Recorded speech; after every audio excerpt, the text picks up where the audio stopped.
Welcome once again, everyone, to the second episode of Comics and Beyond, the show where I talk not just comics, but other things in pop culture, music, movies, TV shows, and, just get my thoughts out there about, well, almost anything, books as well. So today will be a bit more of a more varied show compared to my first episode, which was all about all-time radio. I would, kind of like to um, before we get onto other things, there I have comics, I have stuff on TV that that I've been wanting to see for a while, but I would like to just add a little extra things about from from last episode, which didn't get a chance to cover. And basically because Dowdy 95 commented that he was going to be looking for some old radio programs, one of them the Green Hornet. And just today I was listening to the Lone Ranger, and it reminded me that both shows or both programs um, are probably one of the rarest around, um, because there aren't many copies in existence. In fact, there aren't many shows in existence. There are very rare shows that have their full complete run in existence, going around through the uh, collector um, market that has been um, well, yeah, rolling around within collectors.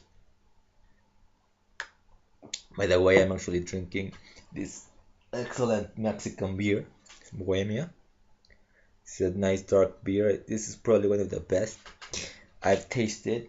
But on to today's topic, anyways. There are very few shows that have all of their episodes intact. They get lost, deteriorated. They were talking about shows that go about 70, probably 70, 60, 70 years, probably a little bit more. And but the reason why a lot of those episodes get lost, uh, well, it's people just keep taking things out, and not all shows were actually recorded uh, at first, and only, and of course others are you know gotten lost, in the old radio stations, in the old networks, they. But but the Lone Ranger and the Green Hornet are rare, that they don't have a lot of episodes running around, because a lot of them were actually destroyed on purpose. You see, the Lone Ranger and the Green Hornet were created in Detroit by a Detroit station, WXYZ, owned and operated by George W. Trendle, who who is credited as creating the shows, which isn't exactly true, but he did kind of commission the creation for both shows at different times. In fact, the first one was the Lone Ranger, and much later, the Green Hornet came along. But he did commission people to writers, that worked for him to, create the show.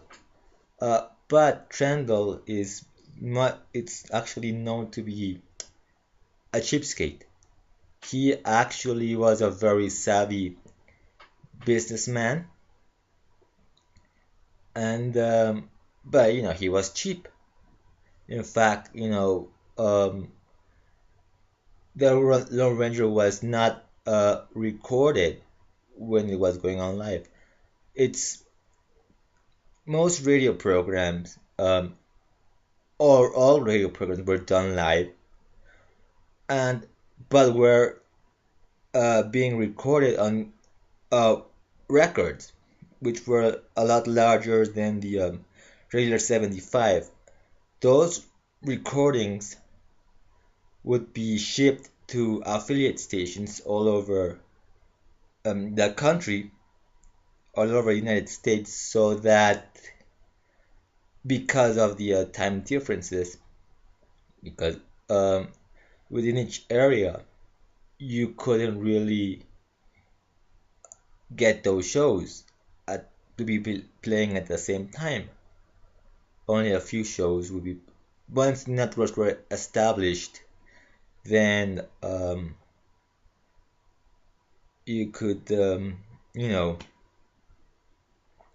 um, have certain shows being played throughout different time zones, but you would, usually they would be played at least twice live. Then, with the recorded version, actors didn't have to do the same show twice.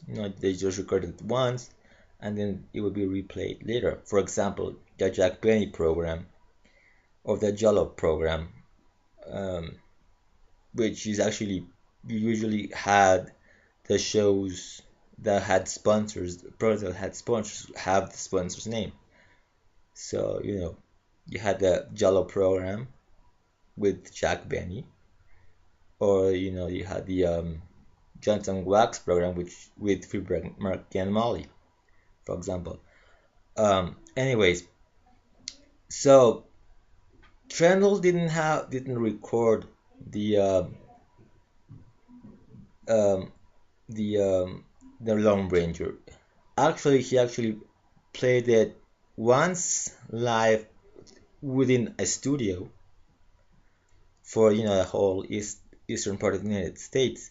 For the different time zones, what he did was had the actors actually replay the program through the telephone. So every affiliate station would have their phone line open, so the actors could play the show live for the various listeners. So for a large part of the run of the earliest episodes, there was no actual record in existence. Then, because of the Green Hornet, the Green Hornet actually started getting recorded. Trendle decided to record at least one show, one program of the Lone Ranger, because it was going to be used as a sound effect, and also for a way to establish the blood ties between the Ranger and the Hornet.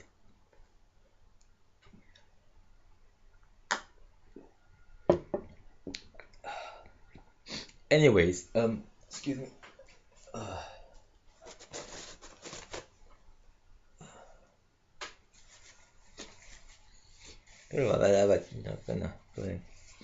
So anyways,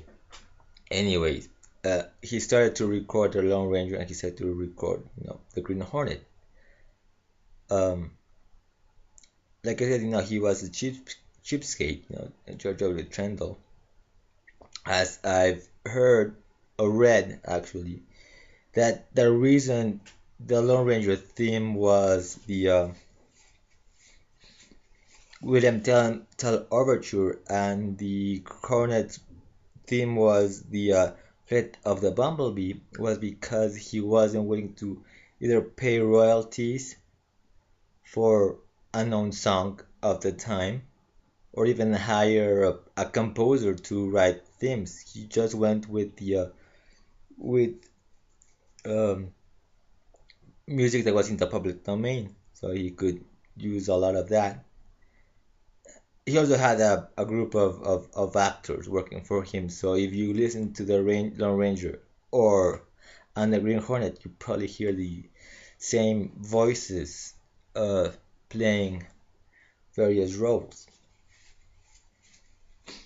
So like I said, so as I was saying, later down the line, uh, you had the records for the Ranger and the Hornet, but Trendle being what he was afraid that at some point some of his writers would demand royalty checks for the episodes that they wrote.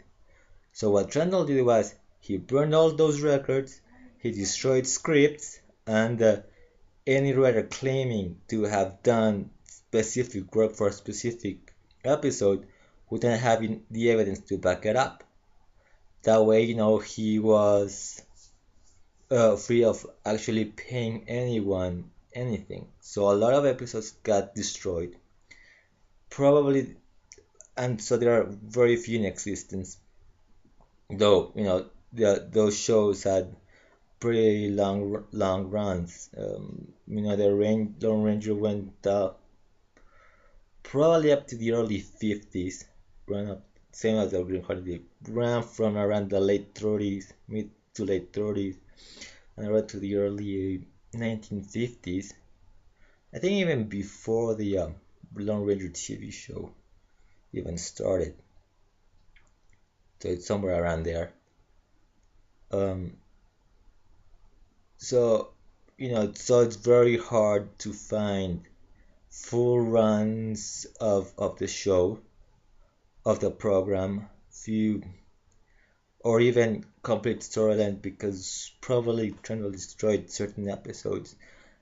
And the only one of the writers who actually had, any was given any type of credit was Frank Stryker, especially for the Green Hornet. Green Hornet even wrote the comic book version of it in the 40s. But as so pretty much screwed everyone, and he took credit for creating the sole credit for creating the Lone Ranger and the Green Hornet. He also established uh, two companies to actually manage the Lone Ranger trademark and the Green Hornet trademark because when the Lone Ranger was made into a film serial in the 30s, 40s by Columbia Pictures, he wasn't very happy about it. So he went from Columbia to Universal, who did the Green Hornet serial, and that was a lot better than the Lone Ranger stuff. But he saw that these Hollywood studios weren't really doing the characters justice, so he established the Lone Ranger Incorporated and the Green Hornet Incorporated, sort of like separate holdings that would deal with the licensing of the of both characters. Since then, both companies are owned by different people, so that's why you probably won't be seeing the adaptations of the Green Hornet and the Lone Ranger uh, that are being published today. Any sort of crossover or any maybe even reference to the Green Hornet having any relationship with any type of relation with the Lone Ranger, though it's well known. But they're licensed, but they are owned by two completely different companies now, and so they were created by a group of people back in the 30s, and what Trendle did was create two different companies for licensing purposes, and it's owned by somebody else now, I believe. So whoever, so they may be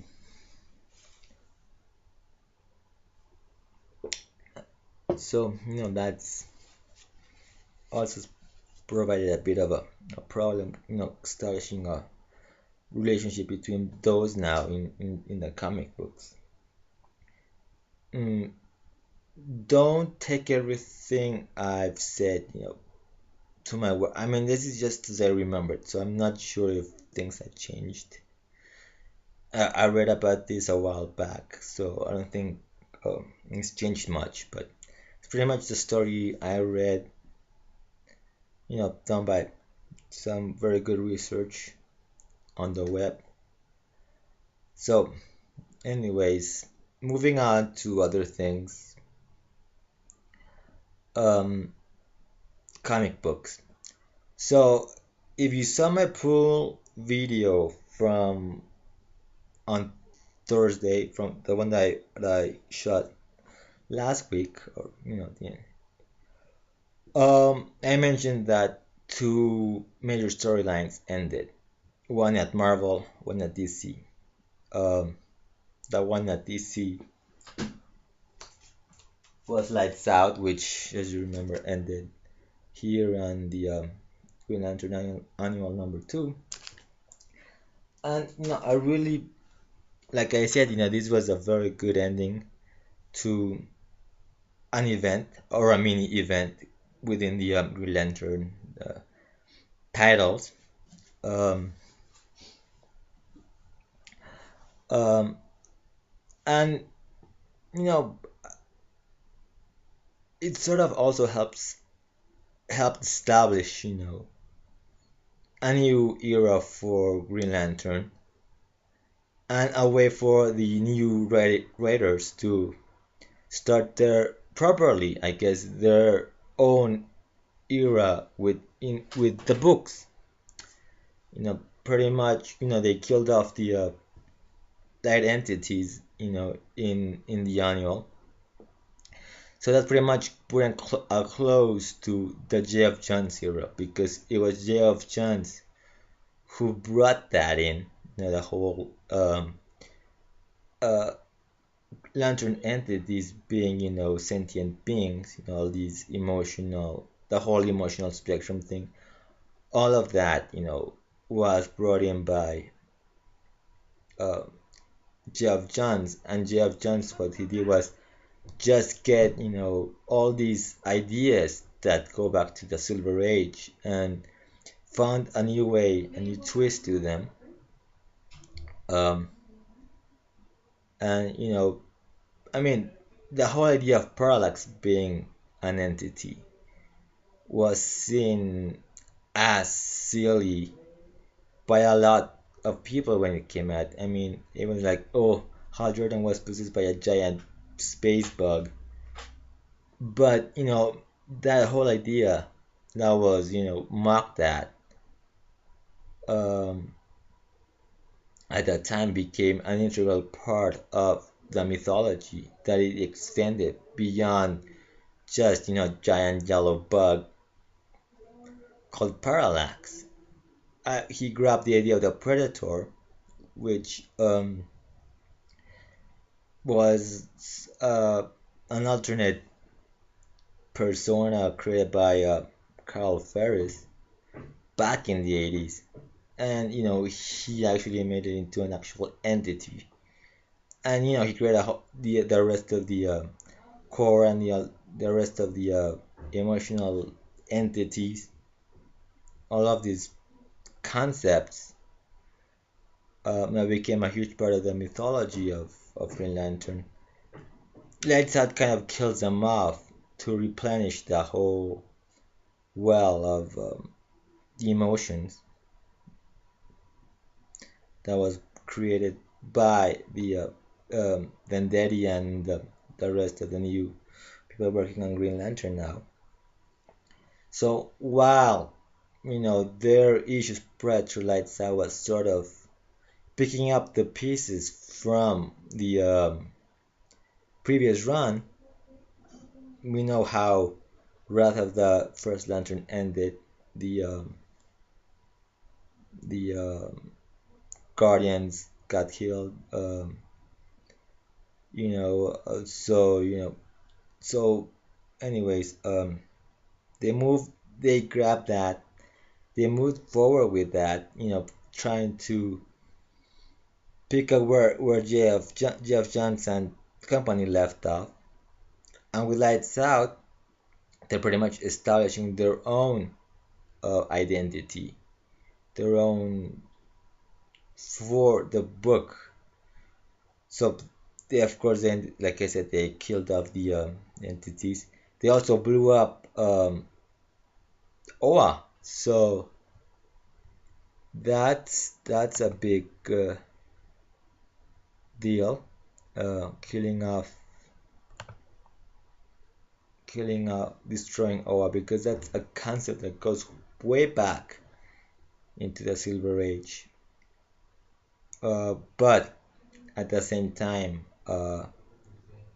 they create a new scenario, a new situation, a whole new era is definitely established at the end of Lights Out. So going forward, it's gonna be a whole set of new problems, new conflicts, and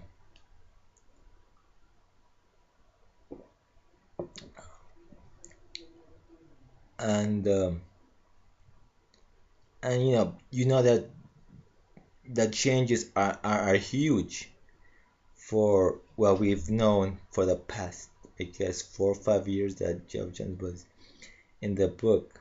It's a huge change going forward for Green Lantern. So, I'm looking forward to seeing where all of this is going. And then we have Battle of the Atom. Now, I did not read the last issue. I've been only following it through All New X-Men, but I did read how it ended. And I just gotta say, I was very disappointed. It was a fun story arc for, X-Men event. It seemed it had some interesting stuff going on. But as I understand it, A, the A, the original X-Men did not go back in time to their own era. The only big change, or the only change was, they kind of pretty much had Kitty Pryde and the original X-Men go with Cyclops. A bit of a team shake-up there. You have a few future characters that died. You have a few members of the Brotherhood that are still hanging around, and apparently that's it. So that's the big change. I'm not impressed. I expected a little bit more out of that. To be honest with you, obviously the biggest problem I have is with the whole uh, uh, time travel aspect of it. I mentioned a while back that when I heard that the premise for All New X-Men, I think it was a pretty dumb idea.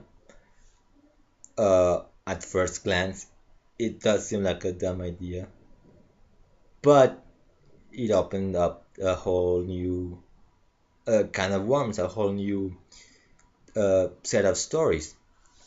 But it's only good if it's done,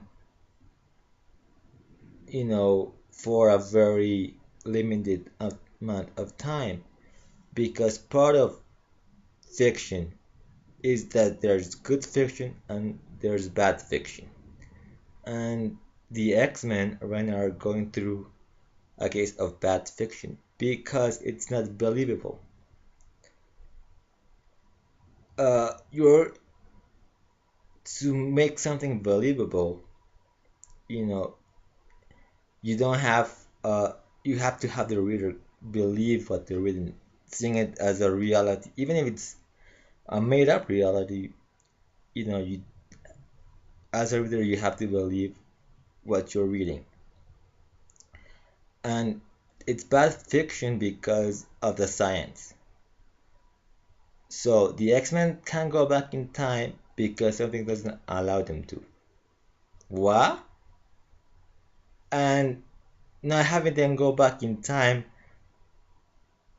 it pretty much left there was no actual changes in the timeline.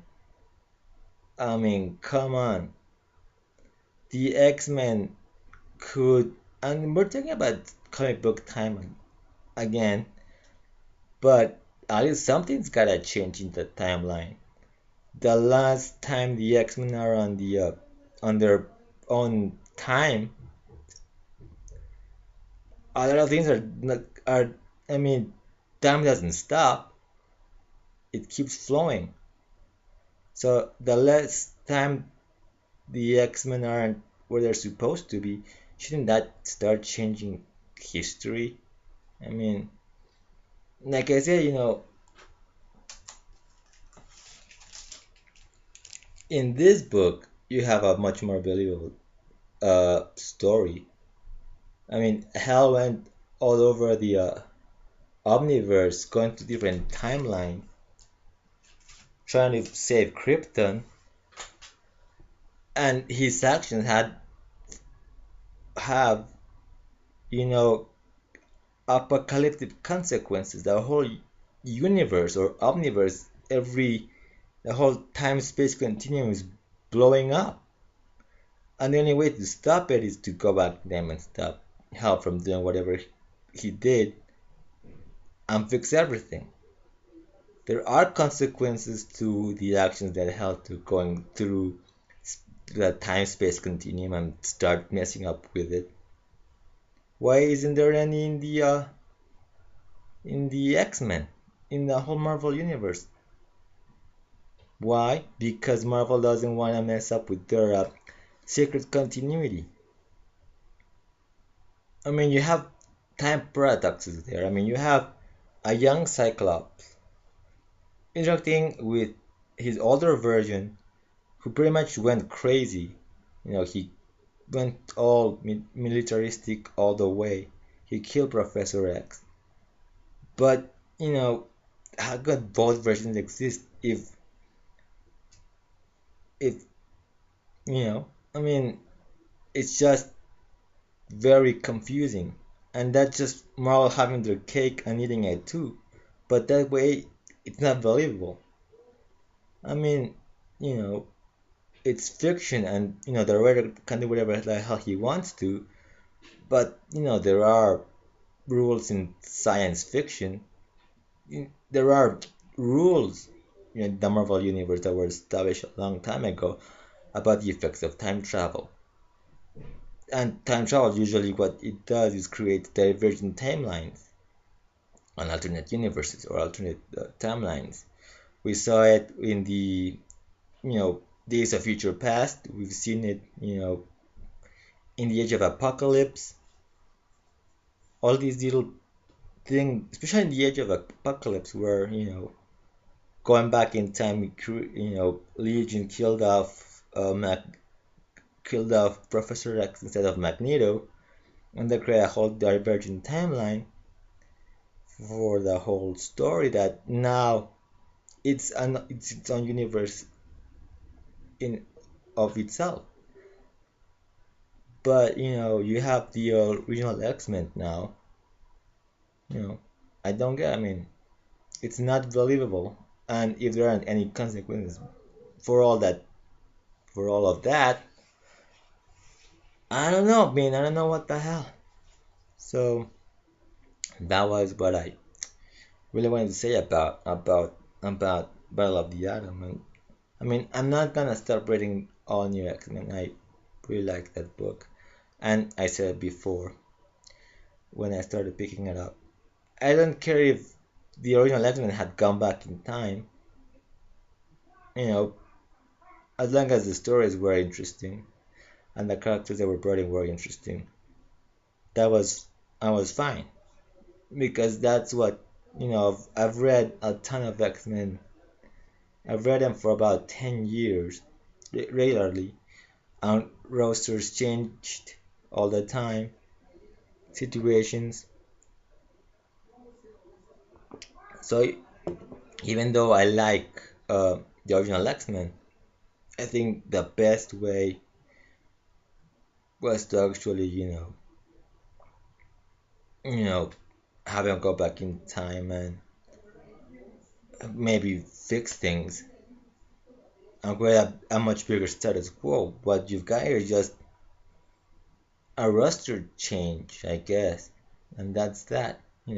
Kitty leaves and with the original X-Men to Cyclops team, and that's it. So I guess that's pretty much what I want to talk about, in comics. Oh yeah.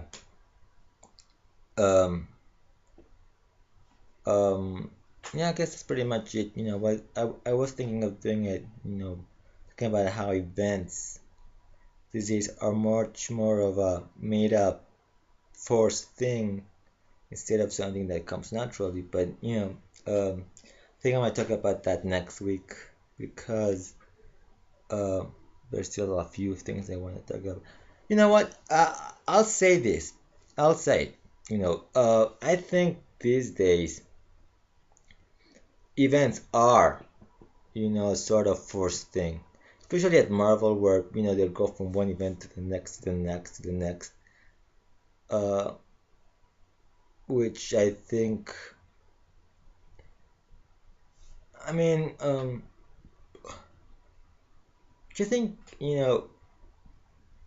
they keep, doing all these crossovers. You've got Infinity going on, but that came out of, the Age of Ultron, and that came, event after event.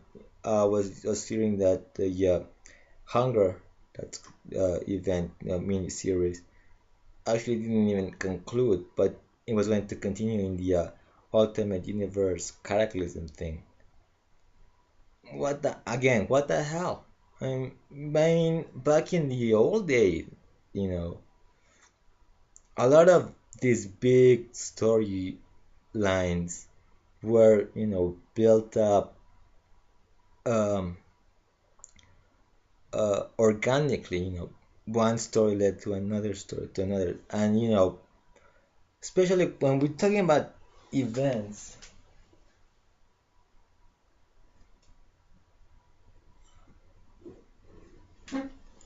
This storyline, for example, the Dark Phoenix saga, it wasn't seen as an event. It's a huge story, but that story built up over the years, and it just, you know, became the end point of a set of stories. So with X-Men number 101, Jean Grey became the Phoenix. At some point, Claremont knew he needed to end it. You know, so he built the whole thing slowly. That when the Dark Phoenix saga actually hit, and actually the Dark Phoenix saga, it's usually packaged as issues 129 to 137. But the actual Phoenix section, Dark Phoenix section, pretty much started with the last three issues of that run, with issue 135. But it all built up since probably um, issue. Where we go? Let me see.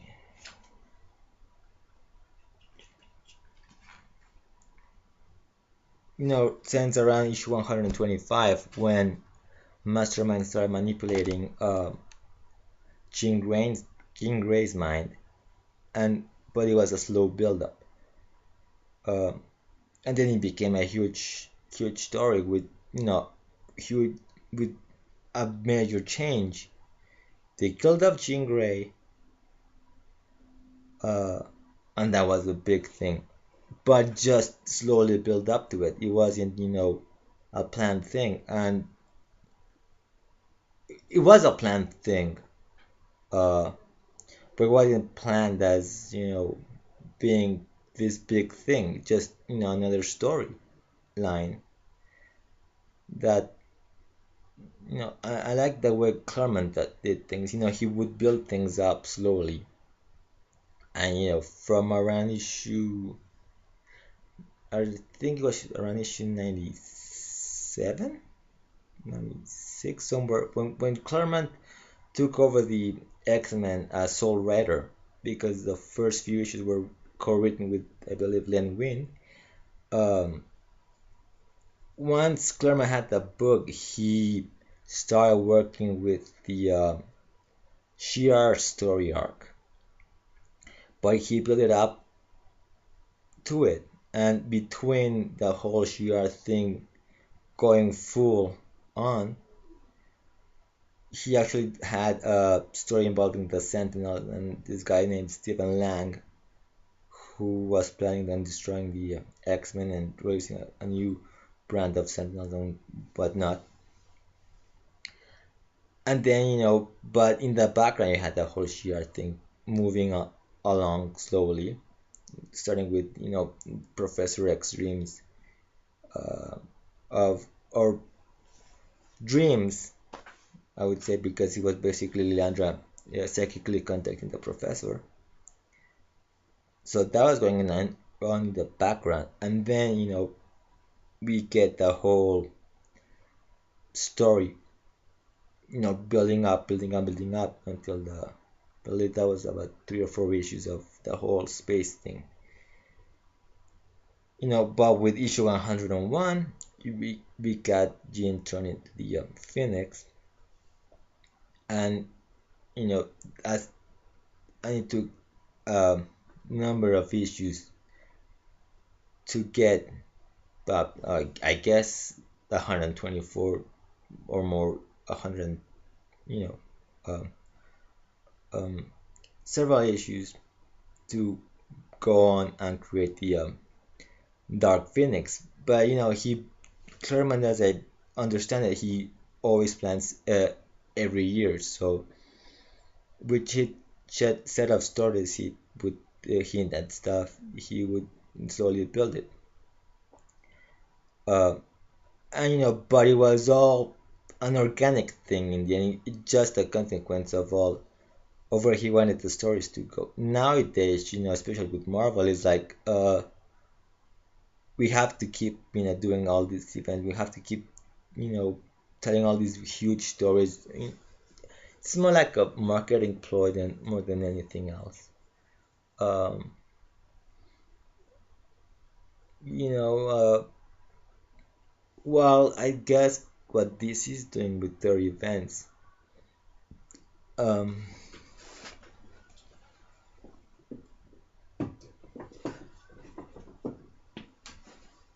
okay, sorry about that. Anyways, I was saying with DC going off with their events, most mini events, I guess, within the family of titles, um, they're just storylines, and yeah, I mean they do crossover to other books within that line. Um, for example, the Green Lantern thing, uh, because they're a family of titles. When we're talking about the 70s, even the 80s, it wasn't as I guess as much of a franchise. So you only had like one title. So the stories in each title, big stories would happen. But they were just stories. They weren't thinking of it as an event thing. Like I said, Lights Out was an event that came out organically, that would set the stage, would pretty much conclude the previous era and start a new era for Green Lantern. I don't know, Battle for the Atom. I don't know if it was all hinted at or it was just brought in, you know, um, just like that. And I don't know. I mean, I'm rambling on a bit here. Uh, but I think just Marvel wants to make big splashy stories. Well, I guess this is still At least in my opinion, in my perspective, DC is just, telling stories and then really thinking of everything being so bombastic. So, I mean, so bombastic like Marvel is doing. If they're big, if they're huge stories, you know, that's because the writers did a great job. They did a good job or a great job, in telling that story that you think, oh wow, this is gonna be a great story that people will be talking about for years. I heard that from the Batman stuff, the Court of Owls, for example, and the Night of the Owls thing. People love that, really like that story. I don't read Batman, so but I've heard good things about it. And as an arc, as a story, it it built up slowly, I guess. And you have the Night of the Owls, which was the all every time going on at you know you know that was just an arc, I guess, but an arc with it was just an arc, and it just grew from there, and it grew organically, especially with the Night of the Owls thing. I think people are excited, writers are excited with what's going on, that they want to be a part of it. The same thing with Zero Year, as I understand it. The 0 Year tie-ins coming out, starting next week, coming out this month. Uh, as I understand it, it wasn't, forced thing by the Batman office or by Snyder, but the fact that writers were very excited because that the tying would help them tell certain stories that probably they wouldn't be able to get to before, or or at least anytime soon. I mean, Greg Pak will be taking over Action Comics. His first issue that comes out, this week, this Wednesday, uh, is a 0 year tie-in, and at the same time, it's allowing him to explore certain things in Superman's past before shooting six takes place, back in the present day. And and in an interview he said, you know uh, the whole Superman office is running up something big, um, maybe for next year, I believe. So writers get to tell their own stories, but with, I guess, a purpose, to build up stuff for whatever is coming up that's gonna be big. Uh, but their stories, and if they become events, I don't think they're even calling it events, but they're calling it big story arcs. And Marvel, and it all goes within the you know a group of titles. With Marvel, you've got all these mini series coming out every. I called Marvel the company of the eternal event. They're in event mode all the time. And all the time they want to tell big stories. You know that you have a mini series. You have every book tying into it at some point, and that actually could hurt stories because you have writers that are subjected to not be able to tell their own stories, but or if they have a storyline going on, they have to tie it into the event. So you know that's very counterproductive on a creative level, I guess. Uh, but you see it at Marvel all the time. You're seeing it with the Infinity event. Where all the Avengers books are tying into each other, and you really can't get the type. You can't really have a pure Avengers story, whether it be Mighty Avengers or Secret, whatever Avengers book you've got going. And I kind of miss when I started, reading comics, 13 years ago, regularly, 14 years ago.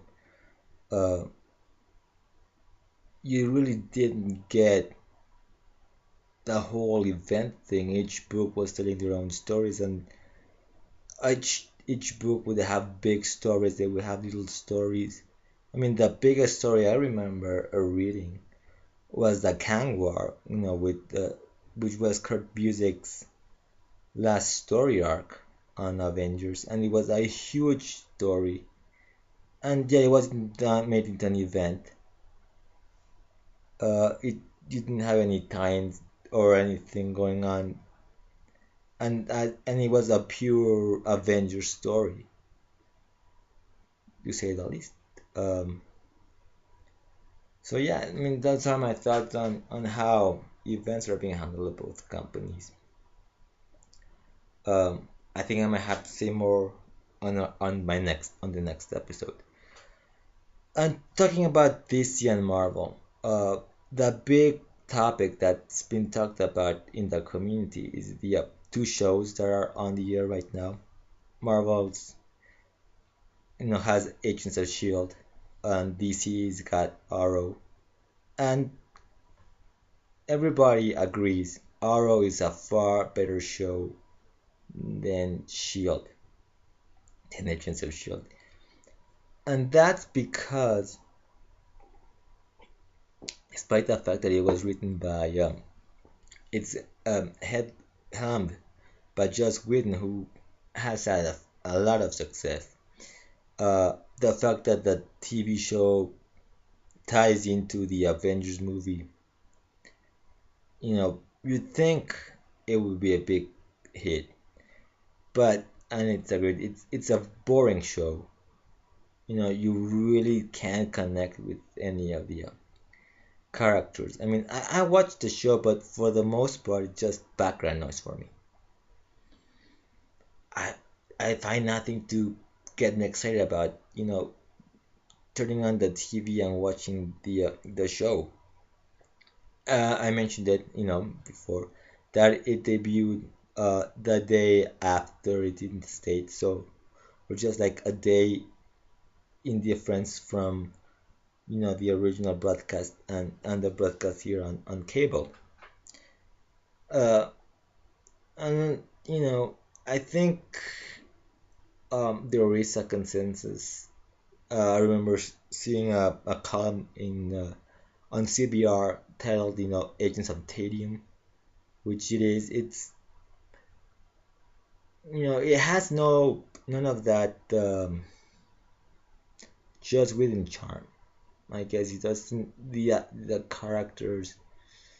It's hard to point it out what doesn't exactly work, but for one thing, people. I guess the idea that Coulson, you know, was so popular in the movies, uh, would be able to carry a show. But we had Coulson like in little bits and pieces, and that was fine.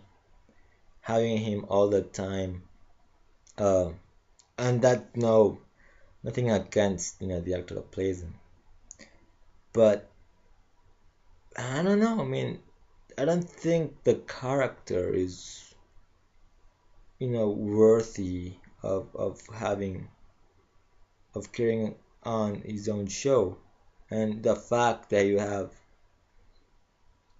you know a, an older guy, I guess, and then having these younger characters,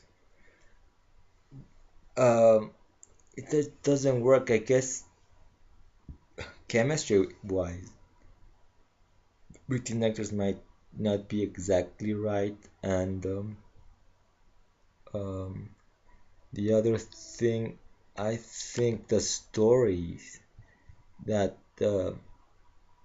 we're presented with, uh, aren't that interesting. Uh, aren't that interesting. I mean, we're talking about a show that focuses on a spy agency, and that's it. Um, um, and there's nothing really interesting there. I mean, it's unfortunate though because Marvel has such great characters, but like I think the big ones are already in the movies. So a lot of characters are having their own movies now. So you can't really bring them into television. I mean, if you want a ground level thing, I think a Luke Cage show might work. You know, bringing some ground level um, characters. I think that would help. The well-known characters, you know, in, bringing the icons, I guess. Not necessarily the icons, but I think through the animated shows, there are tons of characters that are becoming familiar to the mainstream viewers, the non-comic book viewers. Um, and bring those in, but Power Fist, you know, Power Man uh, show, or if there's nothing they're doing with Daredevil right now, film wise, you could have a Daredevil show. Why not? Bringing the superheroes and not, you know, Shield. Just doesn't make sense. What they found so interesting in a Shield show, you know, you need to bring familiar characters in and get people excited about the next episode. I think they don't have um like a long running storyline, and you don't have shocking moments, and like you should, to get you excited for the next episode. I mean, if you want to talk about ground level shows, lots of cop shows are even better than Shield. They're much more interesting the way they're being written and they're being handled. I mean, Law and Order SVU. That's a good show. It's a cop show. It has a lot of the procedural stuff that I think it's getting a little bit old now. But but the way it's being handled by networks and the producers and the whole their creators and the writers, they are able to write very interesting stories and very interesting characters. And what why couldn't they do that same thing with Shield? Why is it so dull? I mean, really, I don't get it why it's so dull, but it is. Just can't put my finger on what's missing in that show that would make it, you know, a must-see TV show for any comic book fan. Then on the other hand, we have Arrow. Granted, Arrow, this is their second season, but why were they able to have a second season? It's because with the first season, they're writing a whole bunch of interesting characters. They know it's a comic book show. Uh, Thankfully, because of Smallville, Green Arrow became a much better known character. When you think DC, you usually think Superman, Batman, and Wonder Woman. Maybe Aquaman, because Aquaman has been the butt of every joke for the past few years. But thanks to Geoff Johns, Aquaman now total badass. But Aquaman is a much more recognizable character. Green Lantern is a much more recognizable character. Green Arrow uh, has had very little media uh, appearance appearances. He did have a good run on the Justice League Unlimited cartoon uh, animated show,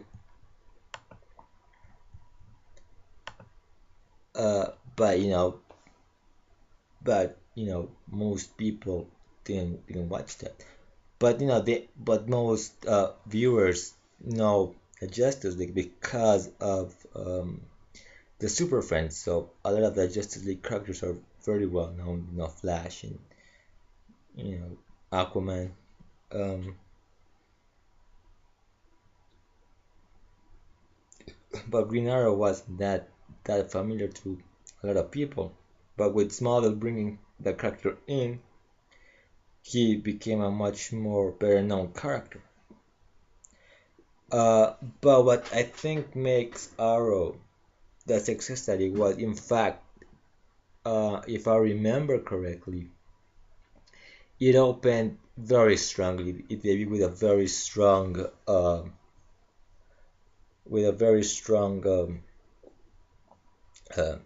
audience rating, with a very strong rating, high ratings, very high ratings. That DC was very happy about. But throughout the story, throughout the way it's being handled, you know, Oliver Queen is already Green Arrow. Probably not the Green Arrow we all know, uh, but the essence of the character is there.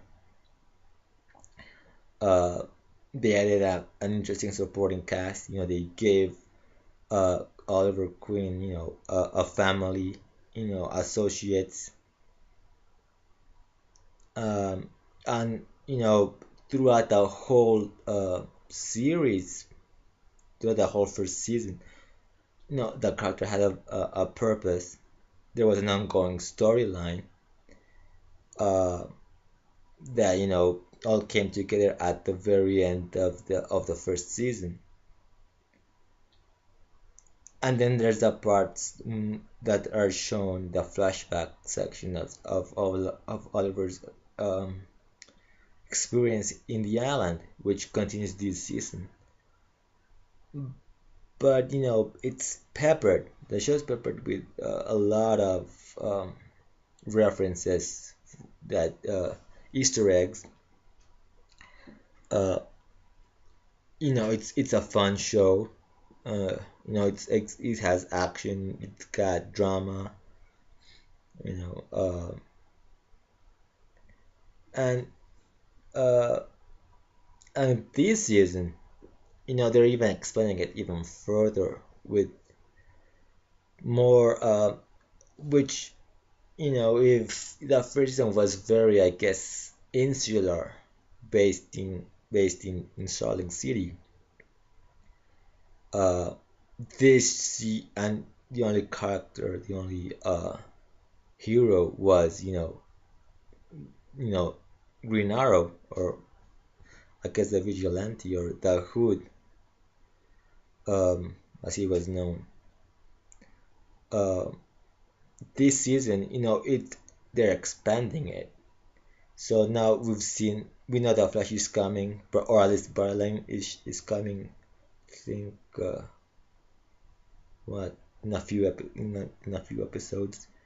Um, Black Canary debuted, and I have no problem with what they did with Black Canary, because as much as I wanted, Laurel to eventually become the Black Canary, I'm fine that it's her sister, uh, because the way her stories, the way her character is written, and the way her story is going, I don't think she would come from that point to the point where she might become the Black Canary. Maybe if they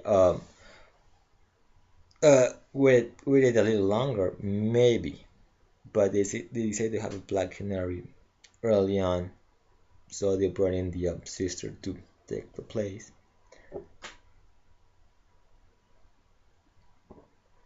And in fact, the one thing I found curious is they had to reshoot uh, the flashback to the to when the boat ship, the Gambit, which is the name of the I guess yacht, the Queen's Gambit, you know, capsized during the storm and got blown up.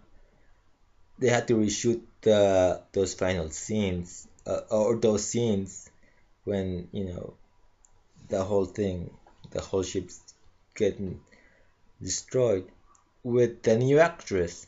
So they had to recreate, because we in the first season we saw that happening, uh, but with a different actress. So when they decided to bring in this new actress to play Black Canary and make her be the sister, they had to reshoot the whole thing, and it's very obvious because this girl is a blonde and the original was a brunette.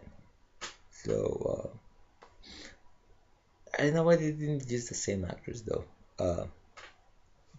For that, so they had to reshoot the whole thing. So it is a big.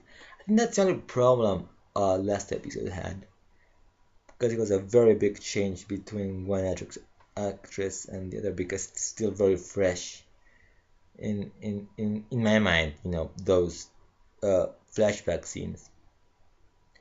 But overall, you know, I understand where they're going. I understand that, you know, this isn't really the comic book.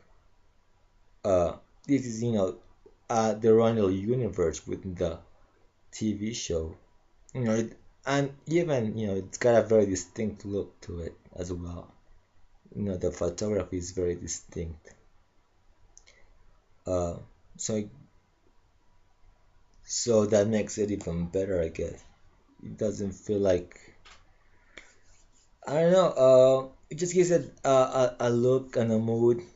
So it's very, I guess, believable. I guess what they're doing. Uh, you know, it's very entertaining. Shield doesn't have that. Doesn't really have an identity, I guess. I guess that might be another problem with Shield. It doesn't have its own very own identity as a show. You know, it doesn't have a very distinct look to it. And you know what I found with Arrow, it does have a very particular type of look to it and feel. It has a very interesting feel as well. Very, I guess it does have a feel. Well, anyways, I'm rambling on, so I guess that means that it's time to come to a close for this second episode. Um, so before I go,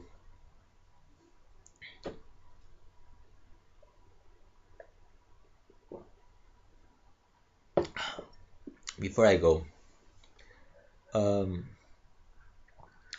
a few announcements. So, anyways, so if you watched the last video, the last episode, I will repeat it again, and I will continue to promote it. Uh, I'm hoping that at some point, Comics and Beyond does become a bit more of a live show. Right now, I'm just on pre-recorded mode. Um, but yeah, I would definitely want to make this a live show. So, and a much more dynamic thing. Um, you know, talking, not just me, but you know, talking with a few other people, and and you know, again, you know, talk about comics, TV, movies, music, whatever. And not just make it about me, because we have a very large community, I guess, and it keeps growing. it keeps growing. And every member has something to add to this community. Every member, adds something more. Uh, and I love to hear your thoughts on all of this as well. What are your favorite stories? What you know, have a really really nice conversation. Uh, so I repeat, if you wanna do a join me for a live episode, please please let me know so we can arrange something. And I'm actually planning to do. I'm thinking of doing a live episode either this week or maybe next week. Um, I'm not sure yet. I have something coming in the mail. Uh, so I think it should be sometime around maybe next week, maybe mid next week. Could be earlier, I'm not sure. It's from mycomicshop.com. So I have that package coming in. It's just a comic, one book, but it's a very special book to me. So I might do either a live unboxing, and talk about the book, but I'm not sure about that. So if it's not a live unboxing, I might just actually do a live show talking about the book and other things live. But I'm not sure if that's gonna happen, or if maybe next week I might be able to do it. I'm not sure. I'm thinking either this week or next week I might be doing that live thing. Uh, I have to see a few things, where I could actually do the whole live live show. But yes, a live episode will be coming sometime in the near future. When I've decided what I'm going to do, I'll announce it on Twitter. Uh, so I'm hoping that some people might be interested in joining me live. Um, I might even do a video announcing when it will be as well. But I'm still thinking if it's gonna be that, with the package, or just regular episode with uh, with whatever I want to talk about that week. But yeah, so it should be in the next 2 weeks, maybe this week. I'm not sure. I was thinking of doing it around Thursday, um, but I'm not. Probably that might not even be it. Let me check how I'm doing. Yeah, yeah, I might. Yeah, well, yeah. So anyway, so keep a lookout for that announcement both on Twitter and when I've decided to do the live thing. Either keep an eye on the announcement on Twitter. You can follow me. I'll give you the address, my Twitter thing, and I'll probably do a video announcing it, but I'm not sure. I'm not sure it will be. Oops, sorry for that. Anyway, it should. And I'm still thinking about it. Nothing is certain for right now, but yeah, live show would be done during the during the middle of the week, probably sometime between. It could be there Monday or Tuesday or on Thursdays, because Wednesday we have comic book Wednesday. Fridays there's a round table, and maybe Art Dowdy, and then we have Art Dowdy's uh, comic book Friday, comic book Saturday. But yeah, uh, I guess I guess I'll just have nothing else to say except that. Okay, so until next time, keep smiling.